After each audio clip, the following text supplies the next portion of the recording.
Welcome to Umbrella ND's groundbreaking Health Equity Panel Series for neurodivergent adults.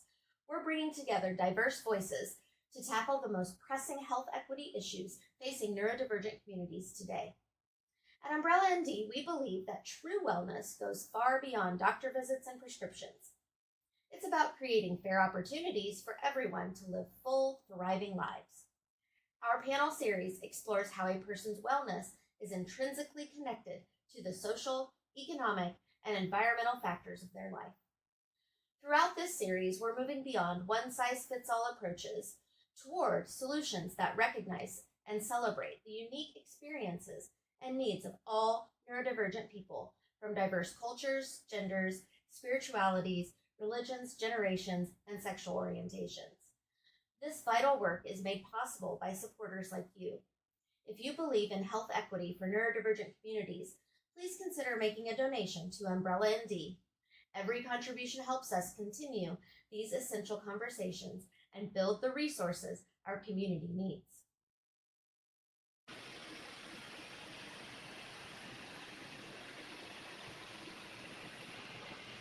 Hi, everyone. It is Dr. LaToya Hinton, and I am super excited because this is our 5th panel in our health equity series for neurodivergent adults.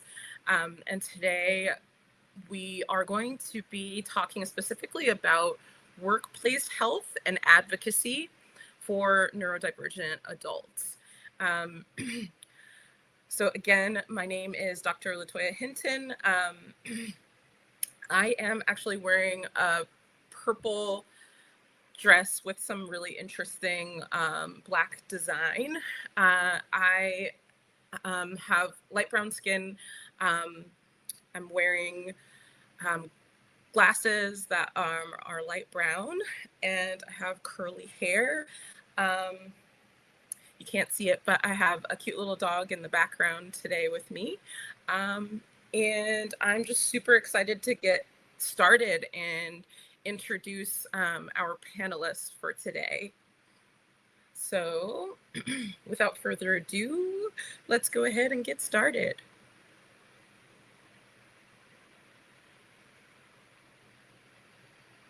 My first and second panelists coming up on the screen today are Rosie Yeung, and I'm going to let Rosie introduce herself, and then I'll let Megan Rees introduce herself. So go ahead, Rosie. Thanks, LaToya. Hi, everybody. My name is Rosie Yeung, and I am an East Asian woman with short black hair.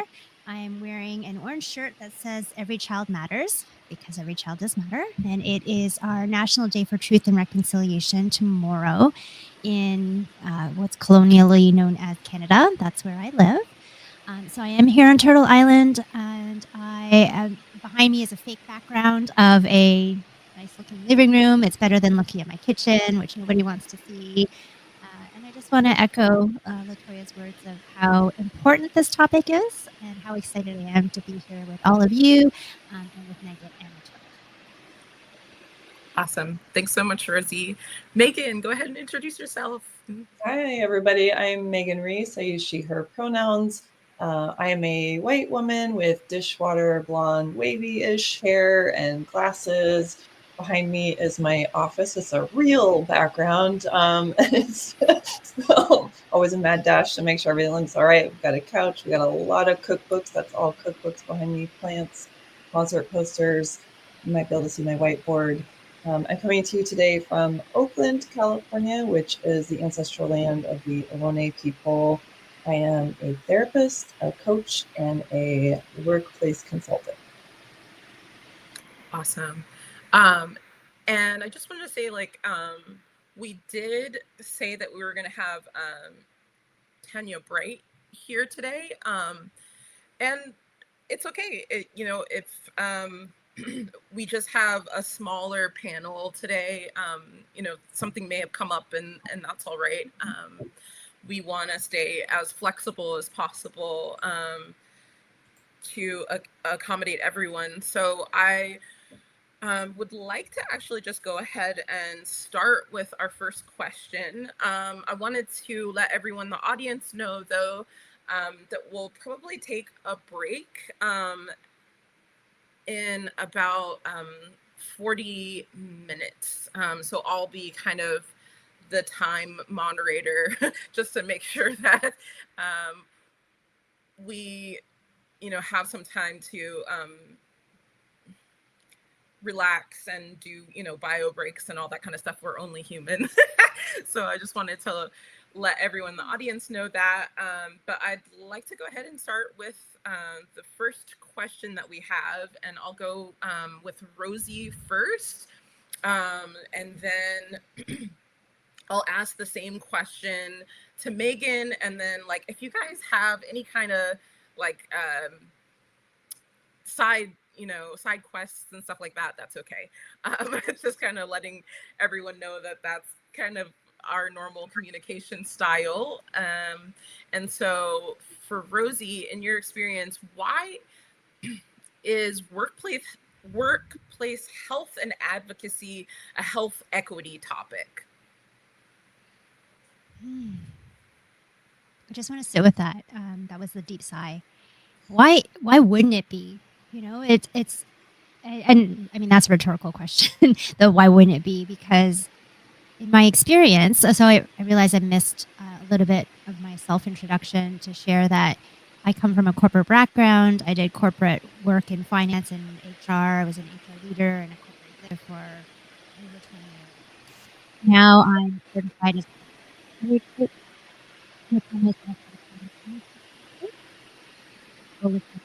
a common from years of life.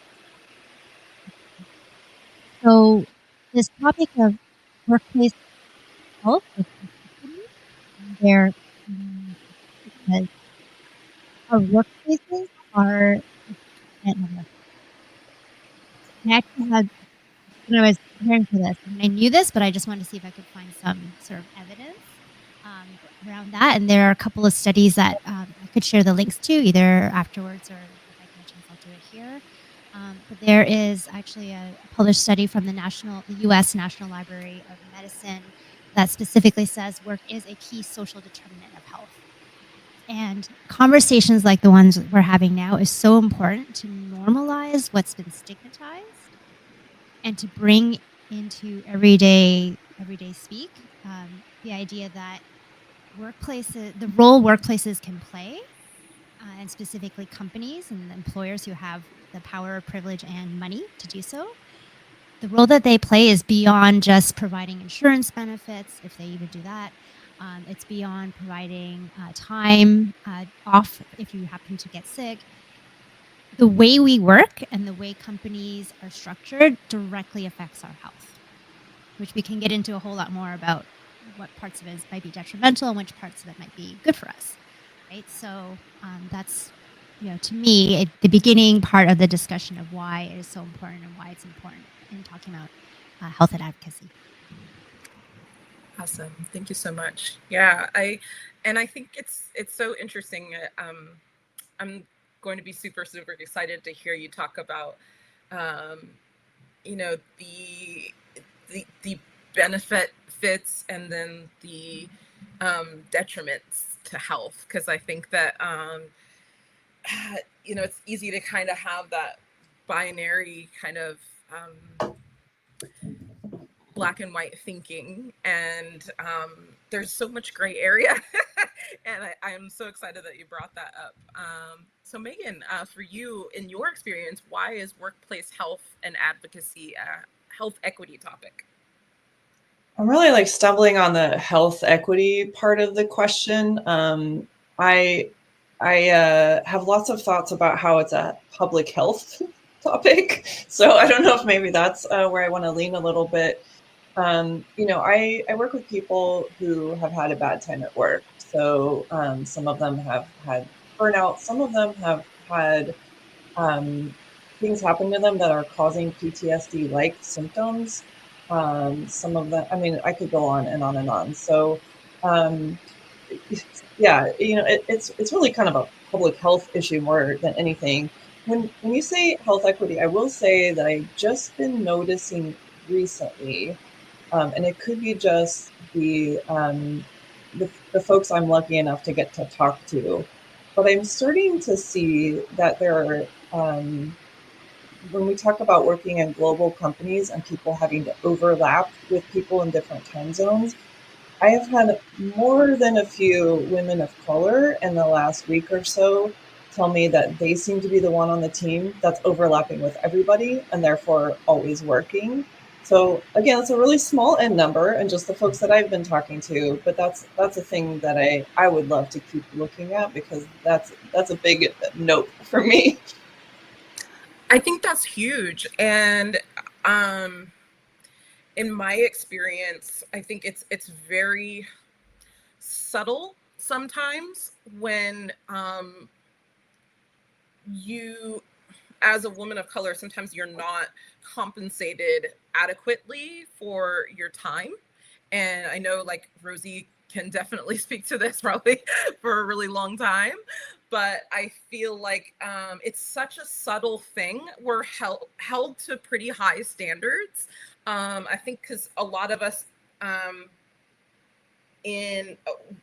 we get to be minoritized in a lot of workplaces, and so we find ourselves in situations where we're trying to like prove our value and our worth, and that sometimes translates into overworking ourselves and kind of getting into a situation where it's then hard to sort of pull back once you kind of get into that situation where everyone's dependent upon you to complete extra tasks and things like that.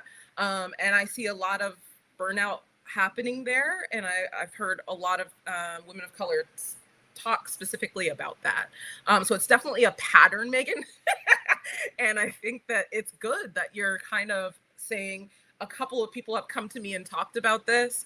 Could this be a part of a larger pattern of inequity, quite possibly, that I'm witnessing? But maybe it's only through the lens of just like a couple of people that I know of. And so I'm hoping that like in this conversation, we're able to delve a little bit deeper there, especially with the layer of neurodiversity and talking about kind of like what does that look like for folks who are women of color and neurodivergent, right? Because there are some greater patterns as well with neurodivergent folks that get put in situations where they're taking on more responsibilities than they should be taking on. And I think all of these intersectional experiences are super, super important on this topic of health equity. And so I'm happy that we're bringing these things up right away, because I think that they're great to try to deconstruct and try to understand from different perspectives. That being said, hopefully we're setting up the culture at Umbrella ND to bring in those intersectional experiences and really feel comfortable in that. I would like to go on to the next question, unless either one of you have something more to add to that topic, like right away. I have a feeling it's going to get sprinkled in throughout. So, yeah. Awesome. Okay. LaToya, maybe if actually, let me just check if my audio is better now. Sorry, folks, for it being unclear before. Yeah, it is better. Okay. And I didn't really say anything to you, Rosie, because it was like, as I was about to say something, it was getting better. So I kind of was just like, okay, she's good. But thank you, because I definitely did want to hear everything that you had to say. And so it's definitely better now. And I thank you for pointing it out. What do you feel, Rosie, is missing in the current workplace structures for neurodivergent adults? So if it's okay, LaToya, before I attempt to answer that, I wanted to highlight what you just shared about Sure. about intersections. And I I would also use the word layers. There's so many layers that we as human beings carry, layers from our family, layers from our culture of origin, layers from our lived experience, based on, race, gender, all of the things. And one of the things I note is what happens to us when we show up at work already carrying historical trauma, intergenerational trauma, chronic stress. And then at work, when things happen to us or good things that should happen to us don't, we get re-traumatized or traumatized at work as well. And that has a whole bunch of implications, of course, on our health, but also in the way our cognition and our executive functioning functions or doesn't function. So I want to be very careful when I say that, because it's, especially as we start talking specifically about neurodivergent adults. I think I'm neurodivergent. I've taken some testing, but I've never been formally assessed or diagnosed. And I also want to say to folks that if you have or haven't, to not rest on that, or to not look for a quote unquote diagnosis, which I think is part of inequity in our healthcare system. To be able to identify as however you identify, right? The part of the problem for me, and part of the inequity, and one of the things that's missing in our current workplace structures, is how it's like you need permission to be different. How often workplaces require some kind of accommodation form to be filled out, or if you, for example, some of my coachees who have identified as ADHD or neurodivergent in some way will share their experiences about something as simple as a flexible schedule. Like they don't need any special accommodation. They just need some flexibility to not work back to back in 3 hours of meetings. They need a certain amount of break in between, or maybe they can't be there at 9 a.m. or 9:30 a.m. in their time zone. They just need to have meetings booked between 11 a.m. and 4 p.m., something like that. And yet, in order to access that, it requires identifying somehow as, I'm different, I'm not like you, you're normal, I'm not normal, and therefore I have to fill out some form or jump through some hoops, and you have to validate that I'm not normal, and then it's justifiable or excusable for me to only have meetings between 11 and 4 p.m. So that's one example of how it can show up. And yet all that really would be necessary. It would save everybody a lot of time, and also give people, I think, more dignity if we didn't treat them like there's something wrong with them and therefore they need some kind of special treatment, and only if you meet the standard of something's wrong with you, therefore do you qualify for some kind of special treatment, and then I'll allow you to take a break, when other people aren't taking, like, this whole system to me doesn't need to be that way. If you could just have a little bit of understanding and appreciation that everybody operates differently, and it doesn't mean you are or are not neurodivergent. We just operate the way we operate. Yeah, I absolutely love that, and I think I haven't really heard a whole lot unfortunately coming from a leadership perspective, in the sense of like just changing a little bit in terms of team culture. Can make a huge difference. And I've had, when I worked as director of UX research and communications, I had team members definitely tell me, like, not only do we know that you have integrity because you really are following through and treating us like human beings, like you really are listening to us, and then, trying to compromise and make sure that like we get what we need to succeed. Like that was definitely the messaging I got back. But also like this idea of, you could just be flexible with everybody. Like it doesn't really have to be because you're worried about like a lawsuit, for instance, because I feel like a lot of companies and corporations like look at it in that way, that like they want to keep things as like the status quo unless like some sort of legal ramifications come in. And so then, if they have to be compliant with some sort of accommodations for folks with disabilities, then that's where it's like, oh my gosh, now, you know, we have to change our policies, we have to change our team culture. And I'm kind of thinking like that doesn't really have to happen at all. Like it can be a lot more proactive in the sense of like some people will never divulge their disability or that they're neurodivergent, but they still need the flexibility and need to be able to take breaks and be able to recharge. And so I think like from a leadership perspective in the workplace, it's one of those spaces where it's like you can definitely shift. And like even, you know, talking about the different time zones and things like that, I would always be like very, very explicit about like, you know, we're coming up with a meeting time that is going to fit with everyone. And if someone said, for instance, you know, I'm traveling right now and I'm, you know, I'm in Europe and I'm on a different time zone, and you know, when I get back in a month or so, like I'll be, you know, back on a similar time zone to North America, but I'm, you know, instead of saying, oh well, you know, that's so unfortunate, you know, we expected that you would stay in one place.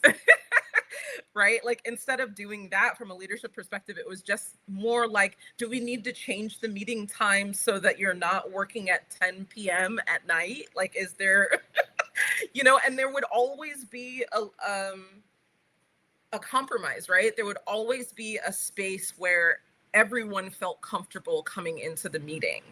And that was like a negotiation that we had to do with the team.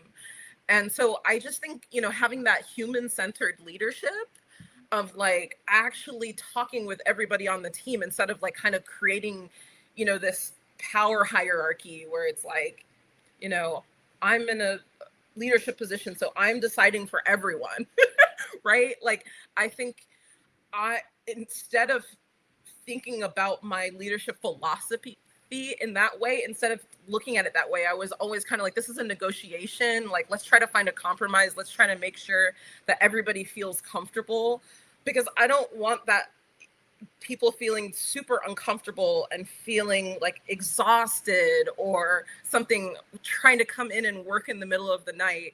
And then that's like affecting our project that we're working on, or like it's, you know, creating this extra tension. It's just none of that is necessary, right? And so I don't know why, but I don't hear a whole lot of leaders like coming out and saying like, we could just make a couple of changes, you know, like, and it's not going to be like this thing that's going to strip me of my authority or something like that, right? I don't know if Rosie or Megan, if you want to talk about from like a leadership perspective, kind of like what does that look like? You know, how can we fill in gaps in terms of if it's flexibility or something else that can be added in there to make sure that everyone feels like they are safe and comfortable to work? Yeah, can I just sort of double down on what we've been saying and put it into the concrete? So, you know, one thing I love to do with leaders is help them set up team working agreements. And it's about mapping everybody's availability and understanding like some people have different times of day where they're able to focus. And if you're scheduling meetings during those times, that's killing their ability to do the work. And then there's other piece of like, you know, people have to pick up kids. People, there's so many things going on for people. So if you look at each person on the team and figure out when people need to be doing focus work, when it's okay for people to be in meetings, what we can do asynchronously. And then when you're hiring someone, you're also looking to hire someone who has availability that either overlaps or adds to what's needed on your team. So really mapping that out in a way that makes sense. And I know we just put the link of the article that we were talking about in Fast Company today, but also I just want to talk about like, we are asking people to work all the time. and we are asking for people to be chasing stimuli all the time. And people who have neurodivergent brains, sometimes like having to context switch all the time is really going to make it hard for them to be able to get their work done. I mean, even people who don't have neurodivergence, that's really a lot to ask for people to constantly be switching and to understand, like, do I continue working on this project or do I stop and respond to this thing? Like, what are my priorities? So clarity from leaders about priorities, clarity from leaders about when people will get back to people or not, what's urgent, what's not urgent, and really mapping out for the team when there's going to be focus times, when there needs to be overlap live conversation times, and how to work asynchronously, because not everything needs to be a live conversation. I would love, if nothing else, for everybody to just really think through things like meetings, who really needs to be there and who really needs to know the outcome of the meeting. So if they don't need to be there, are you making sure that all the decisions are being communicated in a place where everyone can get to them in a timely manner? So just a few concrete things that you can add to the structure of your team, and sort of taking a step back and looking at the picture of the entire team, and then looking at things like when you need to overlap with customers or when you need to overlap with other teams, and how do you fold that in. It's complex, but setting that up and having some agreements around that really helps people to be able to get their work done, which at the end of the day is, I think, what we want to have happen, right? And I also want to just mention something that Rosie was saying earlier about being diagnosed or not diagnosed, and just want to throw out there, we know that some of the tests for diagnosing people have been super biased, right? When you think about standardized tests and you think about the world that we live in, so some people are not having diagnoses that maybe would if they if the process was better. But also, I just want to say that there are a lot of people who are masking, who may have the diagnosis, but they have gotten to a point where they can really like function in certain areas in ways that that take a lot of effort, but that they're used to masking around. So just a couple of things I want to throw in there when we're talking about diagnosed and non-diagnosed. And then just also, everybody has needs, right? Whether they have neurodivergent brains or not, everybody needs to be able to do their work and not be interrupted 1,000 times. Yeah, I love some of those clarifications as well, Megan, just because I was just reading a post on LinkedIn, and folks were talking about like generations, and how there's like, for folks that are in their 40s, 50s, 60s, like not only was the criteria a lot more narrow at that time than it is now for a lot of neurodivergent screening. They may have just been missed because the criteria was just a lot different. But also just that we have a lot more awareness these days as well, like especially with mental health, and people are actually talking about like trauma informed leadership practices, and talking about like what flexibility looks like there, what transparency and clarity looks like there. Like there's just a little bit more discussion in this day and age. And so that I think that does allow for more productive conversations around neurodivergence, like what it might mean to people, because it's such a large umbrella as well. And I think that's one of the things that is really, really interesting, because, you might have a younger generation that is very comfortable talking about their diagnosis. They may have had access to screening just because of the time period that they were born, and there was just a lot of Gen Z folks feel like it's very easy to kind of talk about what accommodations look like. Maybe they had accommodations in school, and now, it's easy for them to self-advocate at work for similar accommodations that they had in school. But folks that, are late diagnosed in their 30s, 40s, 50s, 60s are still kind of figuring out what that looks like because they were missed. So I think that it's very super, super important when we talk about workplace health and advocacy to point out those generational differences, and also not be afraid to say, like, there's a lot of stigma as well in our societies around topics of mental health and around different neurotypes as well. And so it can be complicated to open up at work and, self-advocate.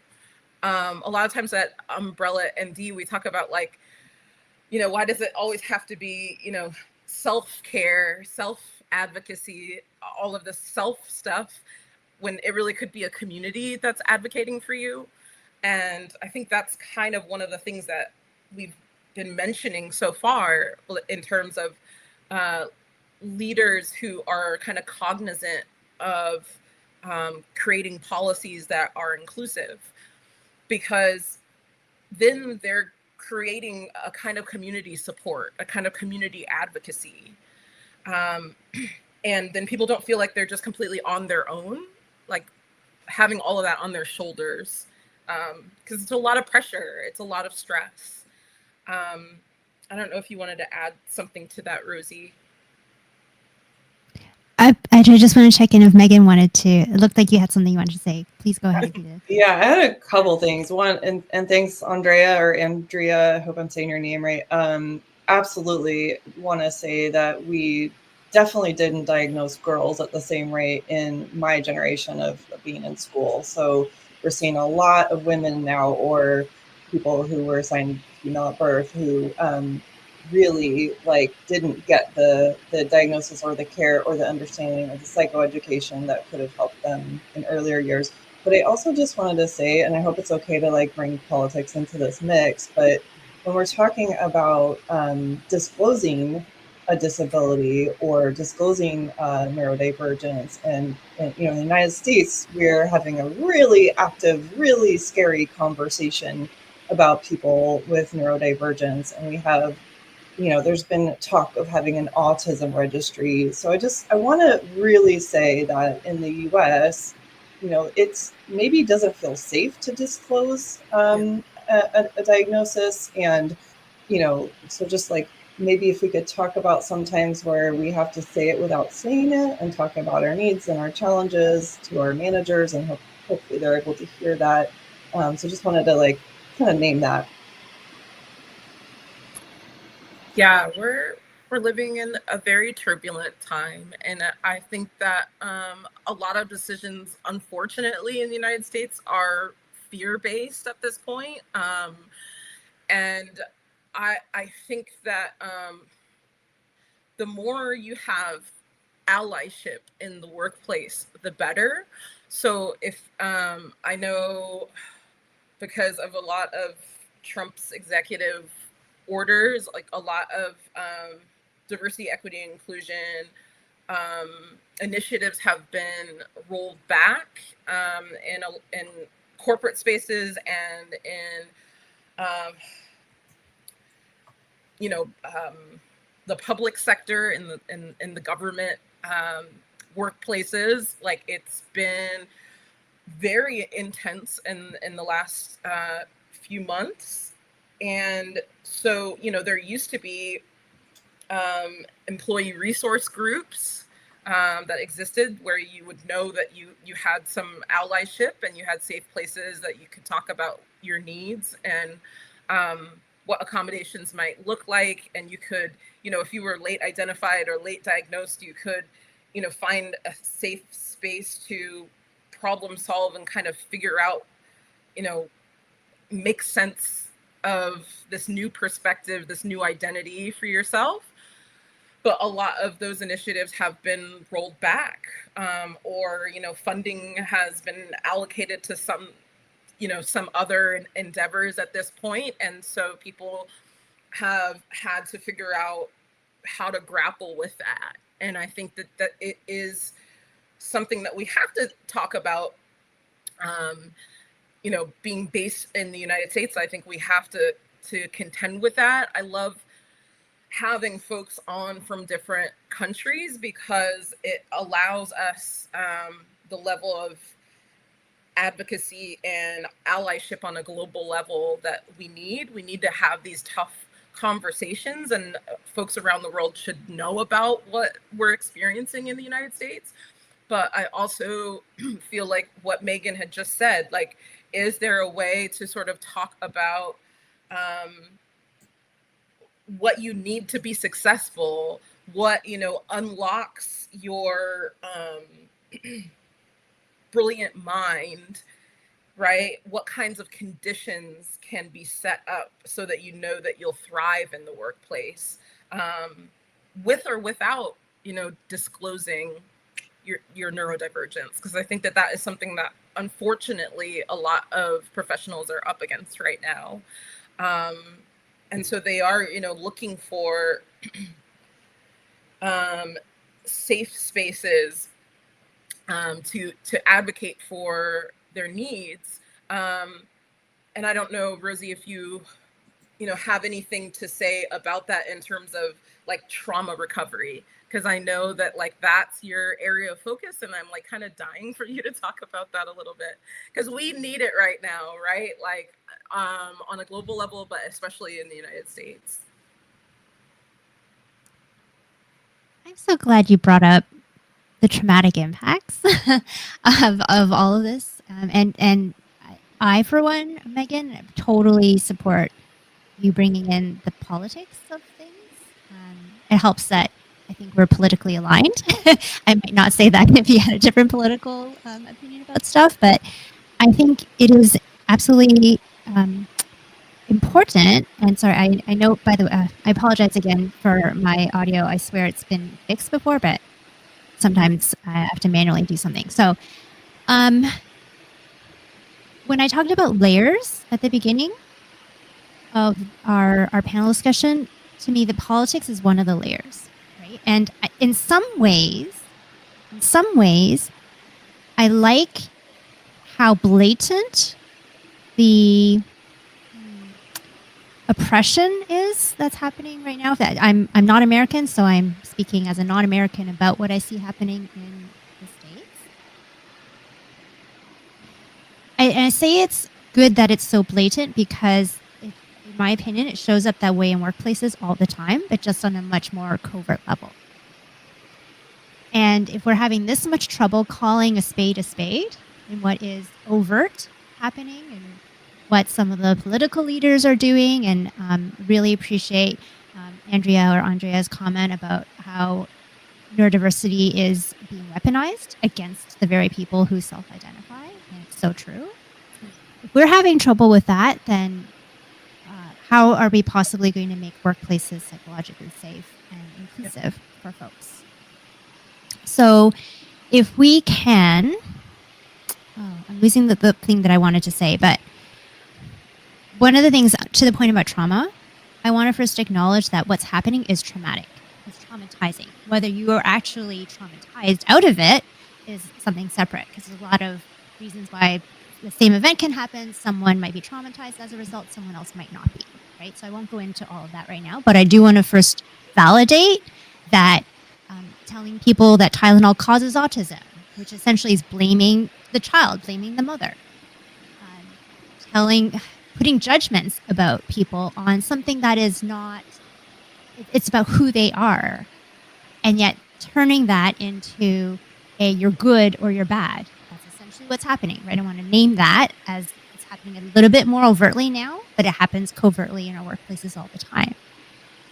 And something I really wish everybody, people, but also workplaces would do is to have a little bit more compassion and humanity, even if each of us, and myself included, could have a little bit more self-awareness about what is a personal opinion about something versus a fact, but also versus even a performance metric. Yeah. Right. And if I can, I'll give a very small non-work related, it's work related but not work related example. There was one job I was at where the introduction welcome email about myself included the fact that I had at the time a cat named Claudine. And one of my new colleagues emailed me and said, "Claudine, wow, your cat must be really uppity." Yeah, thank you for the facial expression there. And I was like, actually, I don't think either the name Claudine or my cat is uppity. And then the person responded, instead of just saying, "Oh, sorry," they doubled down and said, "All cats are uppity." And that was work related because it happened at work, but it wasn't about something I did on the job. It wasn't about something that impacted the other person's ability to do their job.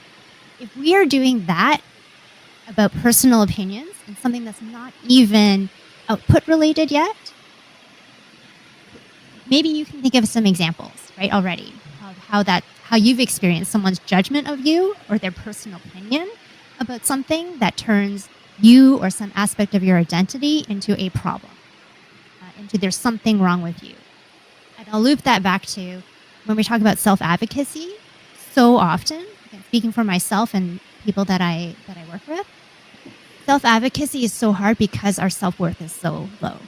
Not because there's something wrong with us, but because of all the messages we've been getting that have pushed us down and told us that your voice doesn't matter, that what you're going to say, you better be careful because someone's opinion is going to come back and hit you.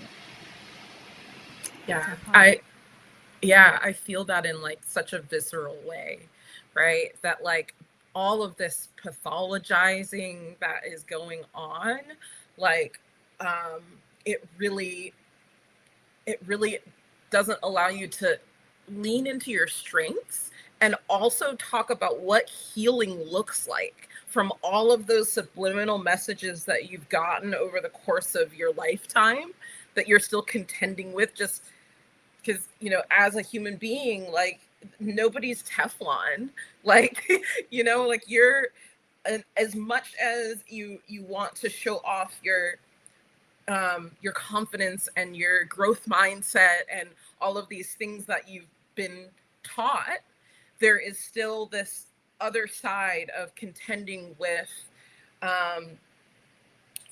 you know, all of these messages that have been sent your way, and bringing it kind of back around to some of the things that we were talking about in the beginning with women of color. I think a lot of women of color get those subliminal messages quite a bit from the media, and it is a lot of, you know, value judgment, you know, sense of their worth, whether that has to do with beauty standards or whether that has to do with you know, what their you know, personality should be like. A lot of different kind of crazy sort of messages, you know, kind of come through and condition you, you know, as you grow up in societies that are racist, that are sexist, right? And then you have this ableist layer that then gets brought in there. And so I definitely think that we don't talk enough about what healing looks like from those experiences. And it isn't something that can easily be turned on and off by, you know, going into different settings, you know, because you're like, the healing process happens within the workplace, it happens outside of the workplace, it happens in family environments, it happens in community environments. And so I think it's been really, really great with these health equity panels that we've tried to address that a little bit. We talked about holistic health and kind of what that looks like. We talked about health equity specifically for BIPOC neurodivergent adults. But this is definitely part of the story, right? When we talk about trauma recovery, because you could be recovering from all of those layers, right? Of pushback that you may be receiving, you know, based on your neurotype, based on your gender, based on your race. And then we can just kind of keep going down the line, right? Because there's all these other intersectionalities, you know, your sexuality, right?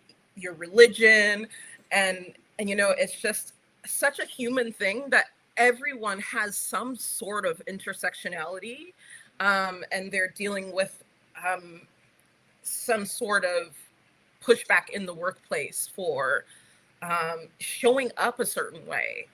And so I think it's such a human thing to experience that you feel like you're constantly negotiating, and it's exhausting. Even just that negotiation process itself can be traumatic, right? So there's a lot, right? There's a lot to unpack with that.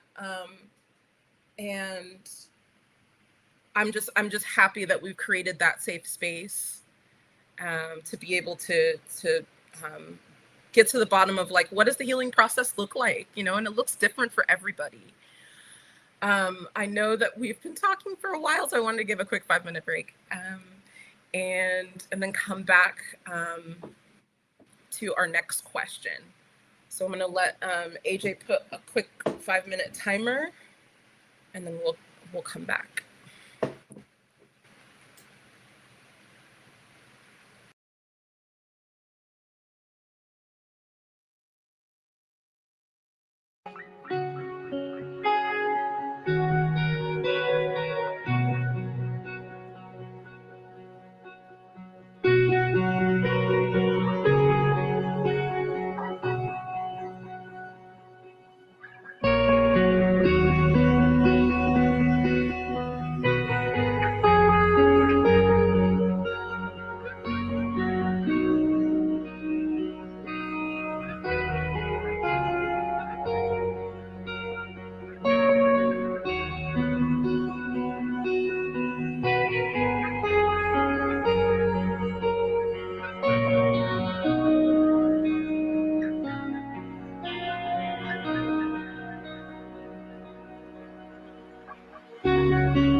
I feel so much better. I'm just so happy that we got that time to take a bio break and just refresh ourselves a little bit, because it's been getting pretty heavy.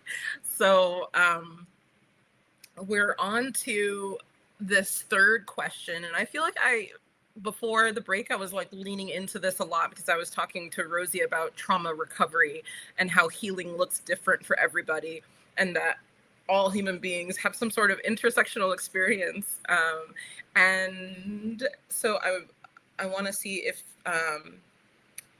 either Megan or Rosie have anything to add on to that point of trauma recovery, intersectional experiences, the human predicament that we find ourselves in when we're in the healing process.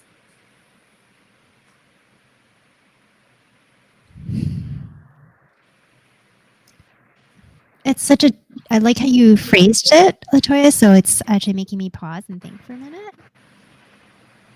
What's coming up for me right now is just how much I know I felt personally when I discovered what trauma really is, and that I actually have been traumatized, that I have complex PTSD or complex trauma.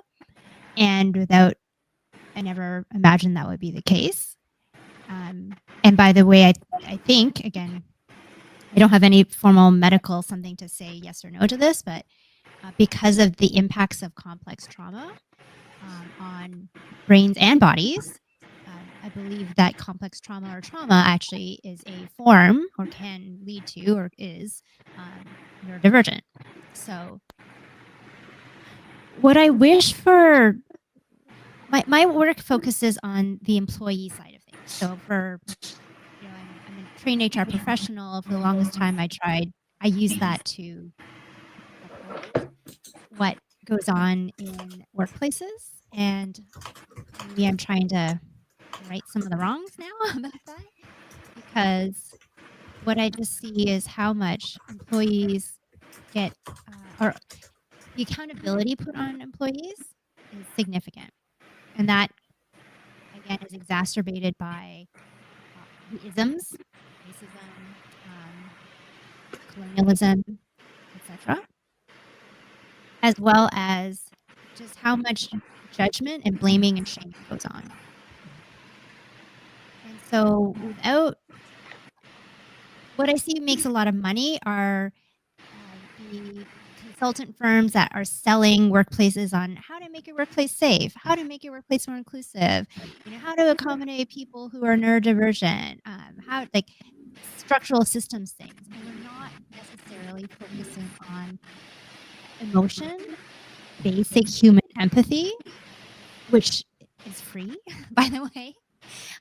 It's not easy, but it's free, right? So yeah, I just, in terms of what you said, LaToya, that really hit me, of everyone's healing journey looks different.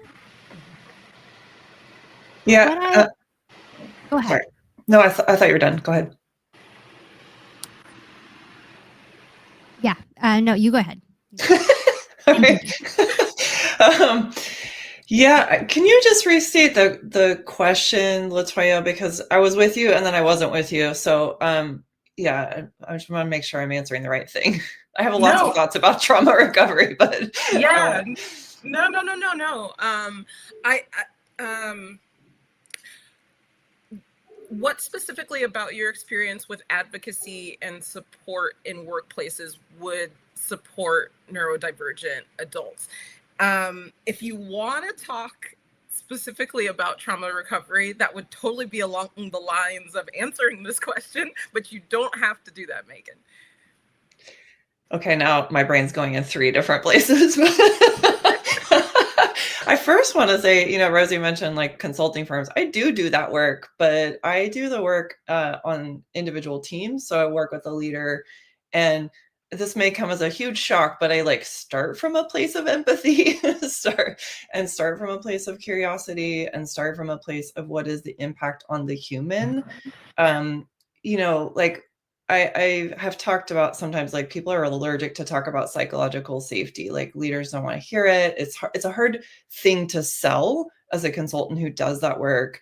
And I just want to say, like, when there's no psychological safety, people are not as productive. They're not as innovative. They're not, creating as great, work in general. So like it is like, it's not fluffy. It's like basic human needs to be able to do their best work. So I just wanted to say that, and you can always hire me for that work. But about trauma recovery, because that's the work that I do. I work with people who've had a bad time at work, and I think one thing that is always shocking to them is how long it takes, and that just like separating themselves from the bad work environment is like just the beginning. And what I think really surprises people is sometimes they have a challenge in the next work experience that is based on the last one. So, I've talked to people who have gone into meetings where they're showcasing their work, and previously they'd have no problem doing that. And after having, a acutely stressful experience at work, they're like going into almost a panic attack when it's time to get feedback, because they have had such terrible experiences with feedback on their work or just interpersonal communication on teams. So I think, for one, if you have worked in a toxic environment or experienced abuse at work, I do want to say sometimes these things that are happening are actually abusive. It's not just like, oh, it's bad, or it's a bad boss or whatever. No, it's actually abuse, and it is actually wearing down on people's identities and all kinds of things that are really hard to decouple from this bad place. But if you've had a bad experience, I do hope that you get some support. And if you're someone who's used to being a high performing person and you've had this bad experience and you're used to like, well, I'm just going to rely on my intelligence or rely on my work ethic, and then all these like disturbing thoughts are creeping in, or your physical experience is altered, right? Like you're getting clammy hands, or you're feeling like you're having a hard time breathing, or we could go on and on about like how trauma or acute stress impacts the body. But I just wanted to say, first of all, like, you owe it to yourself to get that support, and second of all, it could be a journey and it could take a while, and be kind to yourself, because often the internal dialogue about the experience is what really causes you the most stress, right? It's like, I should be better at than this. I should be able to cope. I should be, and all this stuff that we put on ourselves is actually what makes it kind of worse. So I'm not sure if I have answered. I'm not sure which question I answered. I think I went in a couple different directions, but I want to say like that these kinds of things can really impact people, and in really deep ways, in really lasting ways. And yeah. I think some of the things that are resonating with me, I definitely see myself as a high achieving person. I've definitely gone through these cycles of like perfectionism, and really kind of in a negative way, like checking myself.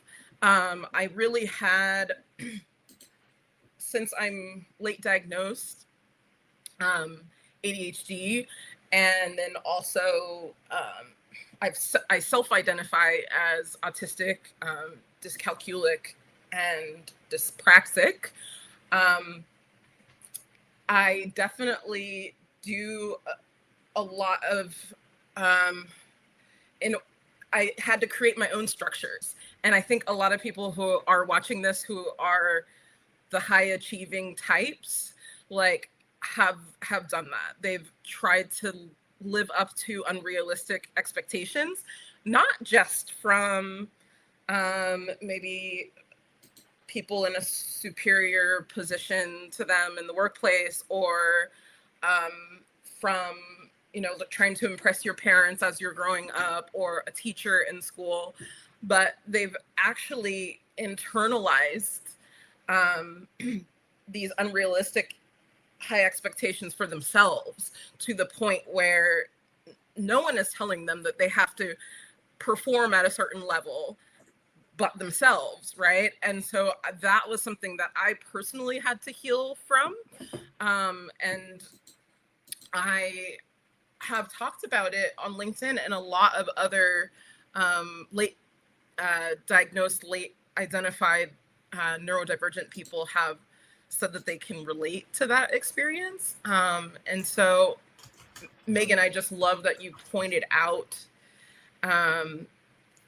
that is part of the process, right? That like you could think to yourself, oh yeah, I healed from this traumatic experience by just, leaving this problematic job, and I've moved on and I'm in another position now. But then you're feeling all of these emotions, and you're like, well, yeah, maybe I haven't healed. So then, like, what does healing look like for me? Or like, what else can I do to ensure that I'm feeling better and able to, achieve my own goals that I've set for myself. So I love that kind of perspective of a lot of critical self-reflection. And let's face it, like, it's really hard if you don't have like money like saved up to like actually give yourself a break. Some people don't feel that they have that luxury of, they have to go on to the next role and kind of keep it going so that they can take care of themselves and their families. And so, yeah, this idea of being able to take a break shouldn't be a privilege. It should be a human right. But we find ourselves in these kinds of predicaments where we're trying to justify to people around us, why we should be taking a break, or especially from a high achiever point of view, right? Because there's that pressure from other people. They always expect you to excel and do, a lot all the time.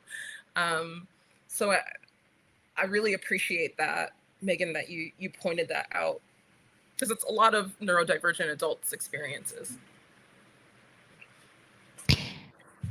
Can I jump in here, LaToya? Yeah. Because I think my brain has a little bit more clarity now of all the things that were running around in there. And I want to highlight something, I think, around the healing journey, which is how much injury is done to our sense of self-worth through chronic oppression, through chronic capitalism, for lack of a better word. And I'll elaborate on this, because one of the reasons I got into trauma work was because when I was doing some equity work and my own deconstructing and decolonizing of myself, a lot of trauma came up that I didn't realize was trauma at the time, from all the isms. And some of those came from my own culture, like other Asian folks, from my own family. Like the things that get internalized, beliefs that get internalized, whiteness that gets internalized, all sorts of stuff. It hasn't been really recognized widely, not just the facts itself, like not just how racism, what it does, but also the psychological dimension and trauma of it. And so when I have been coaching folks and we talk about something simple like, how do I advocate for myself to get a promotion? How do I advocate for myself to get a raise? It tends to get positioned from this nuts and bolts, like technical HR talk of how do you negotiate, how do you approach stuff, use Grammarly, right? Use AI to figure out how to phrase the ask. These are all important technical tools. But what hasn't been addressed deep down inside is the injury that has been done to their sense of self-belief and that they're really worth it. And that's not something that's even so complex. They can know, for example, like, oh, no, I know that just because I'm a woman doesn't mean I don't deserve to ask. I know that. But I might not know that. And that's work that is very individual. It's long, it's hard. It's something like I'm still working on that for myself, and there'll be times when if you're listening to this, you might think, "Oh, I thought I dealt with that already." You know, like I thought I knew like I know now. I've identified as neurodivergent for however long. I know that I deserve better than what I'm getting. I know this, I know this, I know this. But to translate that message from no to really believing it about yourself is super hard, and it's part of healing from working in a workplace where the additional layer telling you doesn't matter because you're being paid, as if money takes that personal stuff out of the equation. It's like, "Oh, no, I know you're worth it as a human being, but we're paying you to do a job here. So, hey, it's not personal, it's business. I'll send you to HR to fill out a form about that, but let's not have that conversation about your neurodivergence at work because I don't need to know. I'm just your boss." Like, no, actually, like we need to start bringing what has not been work related um, into actual work conversations. That is part of the health equity piece that we talked about at the beginning, right? That is like, well, no, if we're not having those conversations, that's going to make me sicker because we're Right. totally invalidating what we need to talk about. I 100% agree. Because a lot of people throw around this terminology and say, what is it like to bring your whole self to work, right? And for neurodivergent people, bringing your whole self to work, you have to, contend with inequity. It's just there. It's in your face. There's no way to somehow find a loophole out of that, because what tends to happen is you have to contend with the things that you need assistance with. And then at that point, I really feel like you're just contending with your humanity, really, because not everyone is, a machine, and not everyone is going to be able to be 100% at every single skill. And that's kind of where neurodiverse teams come in, right? Is that some folks, are able to carry you through certain things that, you're unable to do. And, that's kind of the point of working with people who have various strengths, right? But I don't think that is always the conversation that happens. Usually, like Rosie said, from an HR perspective, it's usually just this very formalized technical, fill out a form for XYZ accommodation. And then it becomes, like I think I had mentioned earlier, kind of more of like a legal conversation of like, we have to follow this because there's, some law in place that says that folks that are disabled, should receive XYZ. And it isn't from this space of just all human beings need support. And so I guess the last thing that I really wanted to say before we sort of wrap up this conversation, I had this optional sort of like, should we talk about AI? And I kind of feel like we should go there in this conversation. And we have a fourth question, which was, how can we advocate for human-centered, healthy work cultures in the age of AI?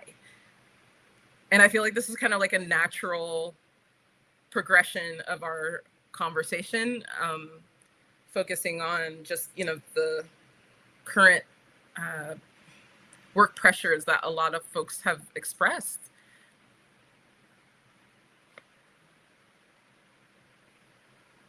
I'm sitting with a few things I wanted to say to wrap up the last conversation, which I think pivots into how I feel about this question. Which is like, if I could just preach for a second, like, I don't know what it's like in Canada, but I will say in the US, we have this very bizarre way of like linking people's identity with their job that they do. I mean, when you meet somebody, it's like, what do you do for a living? That's the first question, right? It's almost like I can't categorize you unless I know what kind of job you have. And so it's like always embedded in the culture that work and identity are so linked. And I think that's one place we've gone very wrong. And, one thing I like to do with my clients is remind them, like, your company doesn't own you, doesn't even really like own any of the great output that you've done. Like, your company is renting your time, your skills, and your labor, and you are not your job, and you are not that company, and that company is not your family. So that's one thing I like to do, just like remind people and really think about where we are coming to the job, and the job is not invading our lives. And I think, like, when it comes to AI, we haven't gotten that part right. And so it makes me really nervous when we start adding AI agents into the mix, or just the use of AI in general. We were talking earlier about this Microsoft report about the infinite workday.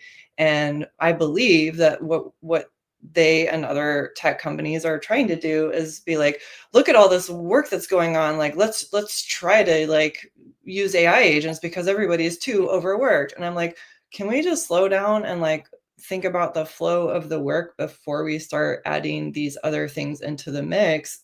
One thing I worry about is AI taking the parts of the job that people like to do. Like, that's not something I want to, like, that's very demotivating to a person, right? Here's this one task that you actually love to hyper focus on, and we're just going to take it away and like give it to AI. So I think let's first like slow down and understand the flow of our work.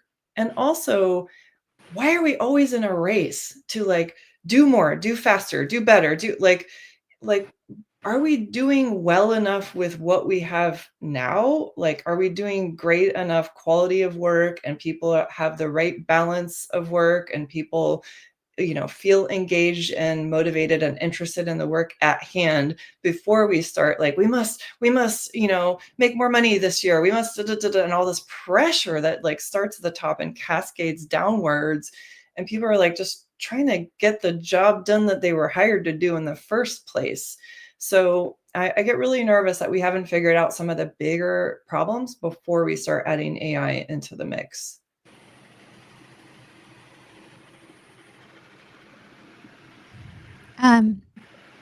Megan, I'm very curious what your thoughts are on questions I've been seeing on the appropriateness of AI giving therapy or replacing therapist. Like, wouldn't it be great if you could access your therapist 24/7?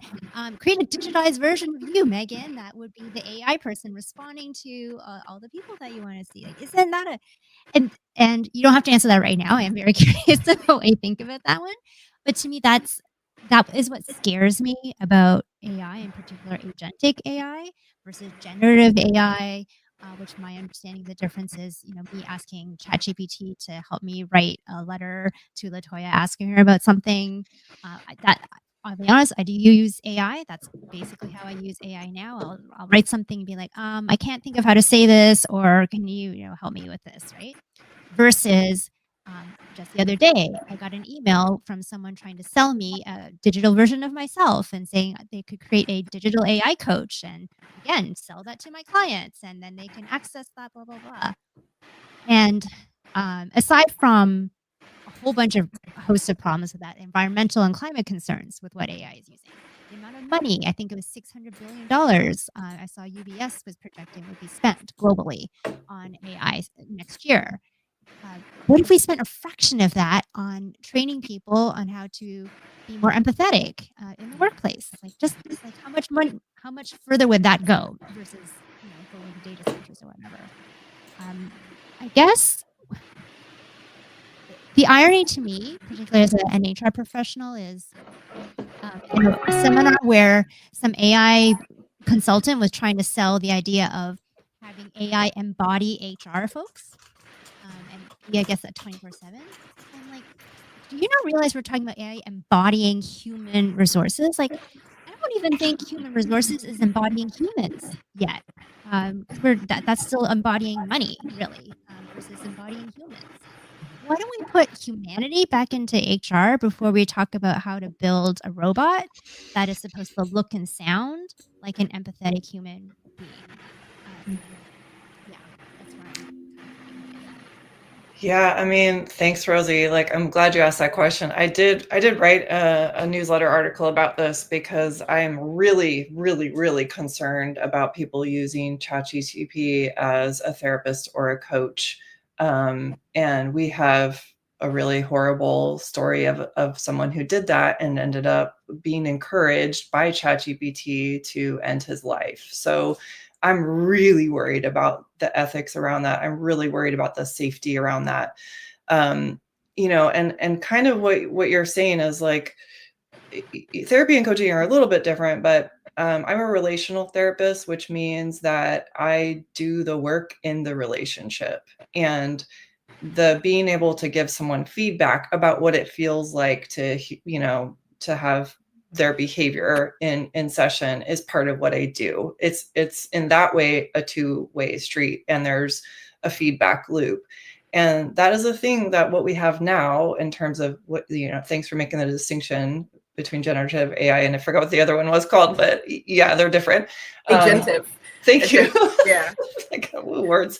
But generative AI at this moment is not able, it's not a human being. It cannot give feedback. And and the process of therapy and the process of coaching, they're both not immediate. They're not immediate. We're talking about in therapy, maybe doing a little bit deeper work around all the things, but coaching is often like you're going to go away and you're going to try something and come back and see how it worked and process how it worked.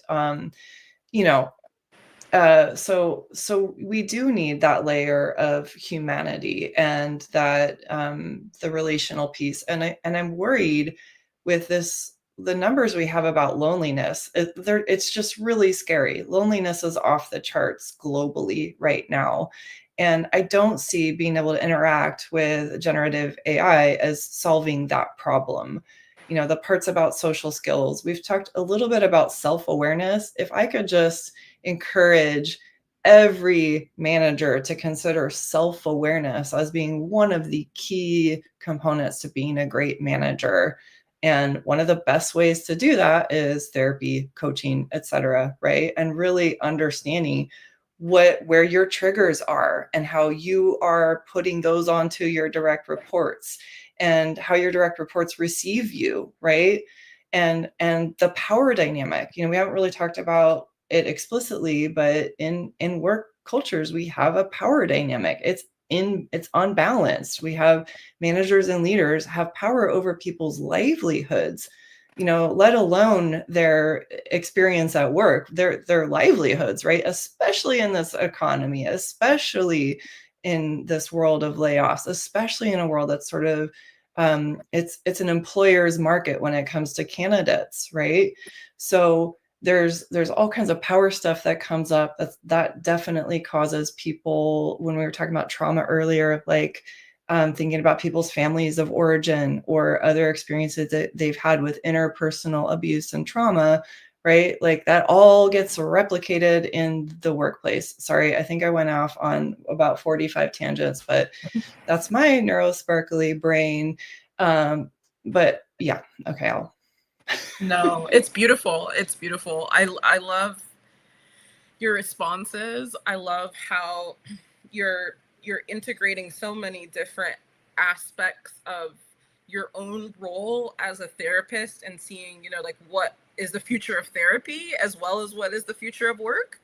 To me, all of that is super enlightening, and that's why I love a good tangent. I think that we're making connections to things that we don't hear about very often, because for those of us who are not, clinicians and are not, contending with new technology and what that might look like. You know, we might be on the other side of it. You know, we may be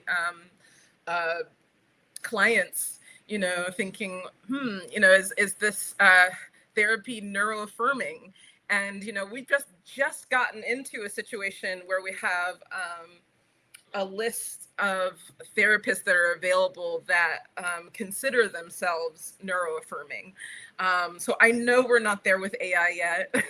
I know I can't have that expectation that, you know, I'm going to use the Headspace bot, and the Headspace bot is going to give me this really great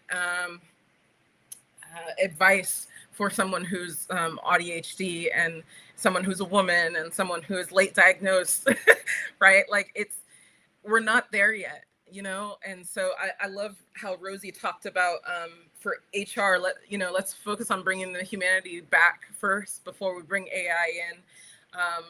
You know, for the therapy piece, let's focus on it being neuro-affirming and welcoming before we bring AI in.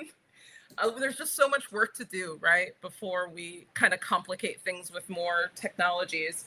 Flip side, I guess, would be that a lot of neurodivergent adults for the agentive AI, they're using it when they can't get accommodations, right? Or when they're trying to create structures for themselves to make things work a little bit easier for their brains.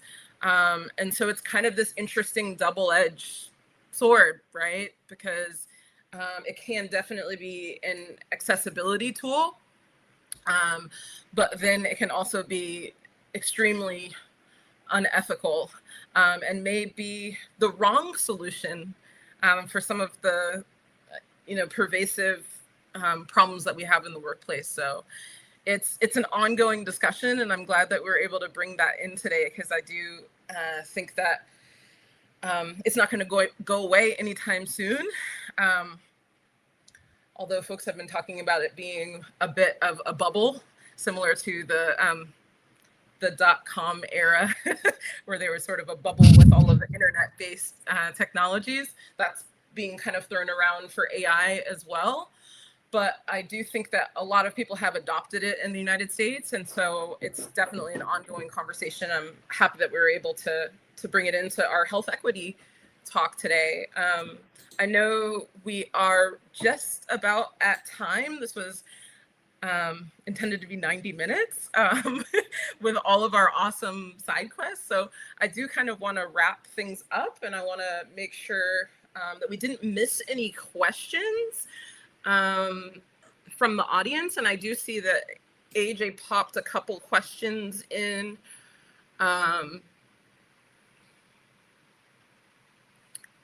And I'll read just a couple of them.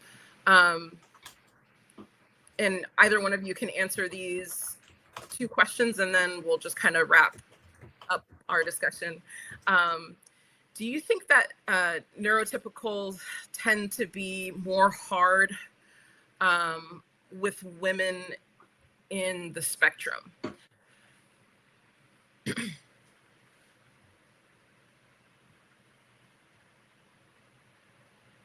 I think if I understand this question correctly, you're asking if neurotypical women are hard on women who are on the spectrum. Is that the question? And if that's the question, one thing I want to throw out there is, you know, we didn't get a great chance to talk about how sometimes people with neurodivergence have some amazing strengths that that neurotypical folks don't have in the same way. So I want to just give a shout out to those of us who are really good at, they call it like red team, or like being contrarian, or being able to like push back on a thing because we can see problems down the road. And I think sometimes we are hired for that, and sometimes we are then scapegoated because of that. So I just wanted to throw that out there. I don't know if this directly maps to that question, but I've seen this happen time and time again, where folks who have a differing opinion, or who can spot a potential obstacle down the road, try to flag that, and are sort of marked as being contrarian or a bunch of other things. And when you add into that, the politics of who's able to raise red flags, that's often a thing where anytime a woman of color tries to raise a red flag, they are doubly considered difficult or too much or any of those things. So that's just one way I see that manifesting. Yeah, I think absolutely. I definitely have seen a lot of autistic women on LinkedIn kind of talk about experiencing pushback for asking questions. And I definitely think there's a lot of power play kind of going on there. Who's allowed to ask questions, who's allowed to clarify, who's allowed to be transparent or direct. And it's very, very interesting, this kind of intersectionality in terms of who's allowed to solve problems even. And like Megan said, you could be hired because you're the creative problem solver, and then experience pushback because you're supposed to be able to kind of like turn that off sometimes and not always creatively solve problems. And so there's a lot to be said about that. And I think in terms of a strengths-based perspective, I think that autistic women bring so much to workplaces, and especially in leadership positions. And,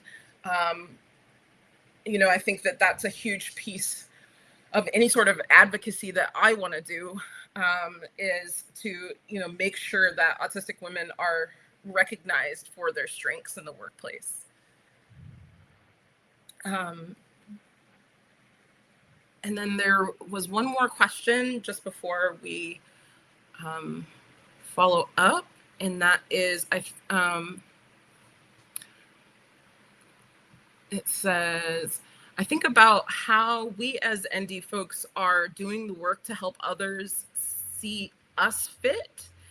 How do you see as the accountability measure for neurotypical folks, and what are their responsibilities here? So Rosie or Megan, if you have anything to add to that. And just to put in a little bit of context here, like we're talking about reciprocity or the lack thereof, right? In terms of accountability.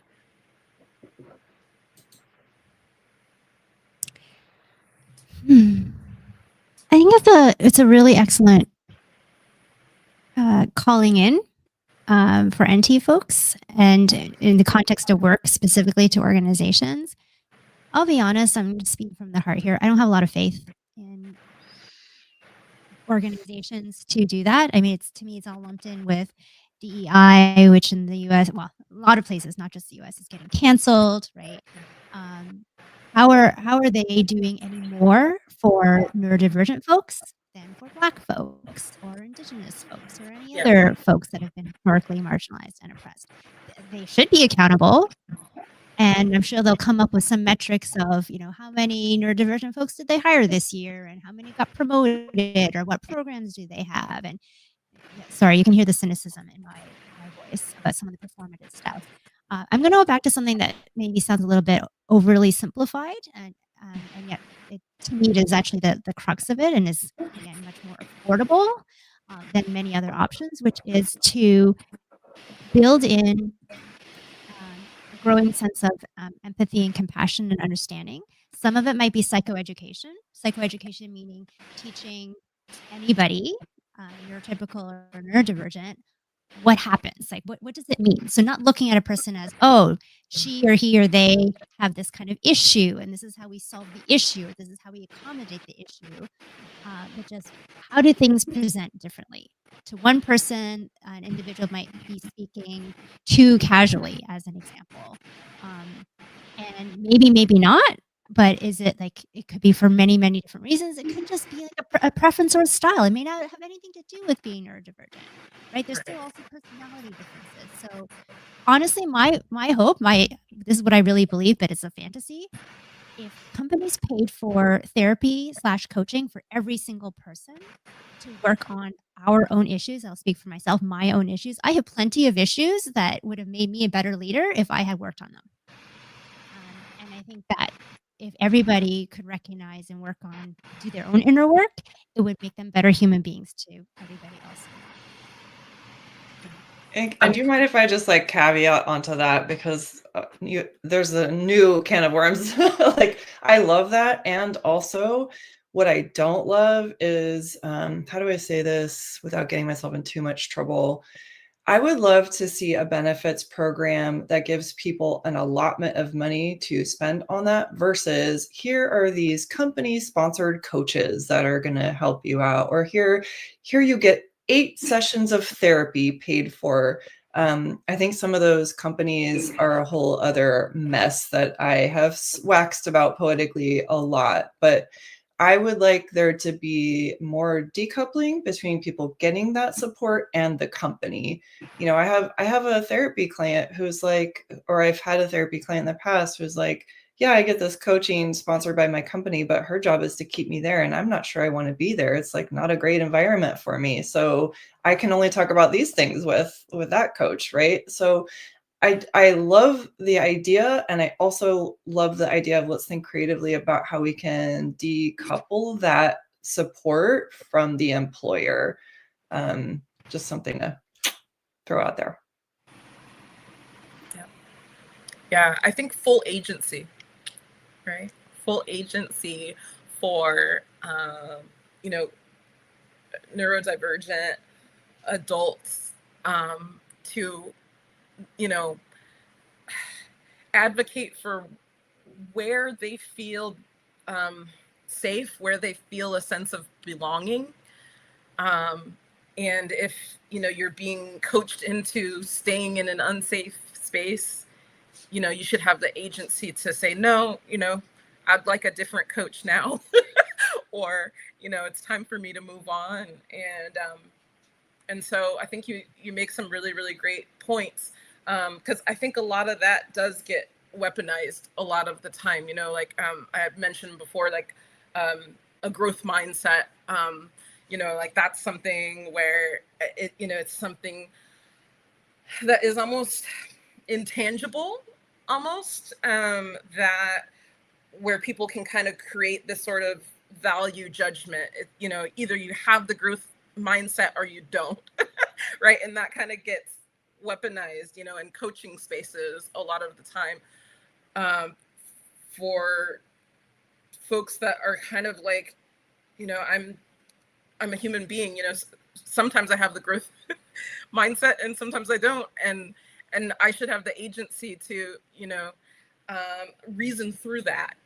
And so I love how you spoke, Rosie, about, doing that critical self-reflection and having that self-awareness to sort of do that, and I think agency goes with that, right? You should be able to make decisions for yourself. And I think a lot of neurodivergent people, that might be the elephant in the room, that they don't feel that power to have that agency. And I think just as a human being in general, like you want to be able to just make decisions for yourself. And that's kind of core to, happiness and joy.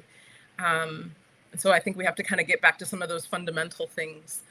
But I don't want to keep everybody for so much longer. I just really enjoyed this. I hope that the audience really felt like they resonated with a lot of the topics and also got some practical solutions out of this talk. And we're going to add resources into the chat that our panelists had mentioned, so that you can take your time and review some of those websites and articles and things like that. And we're super excited because our next health equity panel coming up next month is focused on women's health. And so we had touched on some women's health topics today. So if you want to learn more about that from intersectional experiences in the neurodivergent community, please join us next time. And thank you so much to Rosie Yeung and Megan Rees for your time and your energy today. We really enjoyed all of your insights and pieces of wisdom and brilliance. Thank you. This is great. Thank you. Thanks everyone for joining us. Thank you for joining us for this important conversation. The insights shared today are just the beginning of the work we need to do together. Ready to be part of the change? Join our community of advocates, professionals, and allies working to create a world where every neurodivergent person can thrive. Visit our website to learn about upcoming panels, access resources, and connect with our community. Your support makes this work possible. When you donate to Umbrella MD, you're investing in health equity, supporting vital research, and helping us amplify neurodivergent voices. No contribution is too small. Every dollar helps us build a more inclusive future. Together, we're building health equity one conversation at a time. Until next time, keep advocating, keep learning, and keep thriving. Visit umbrellaopensdoors.org to donate and stay connected. Thank you.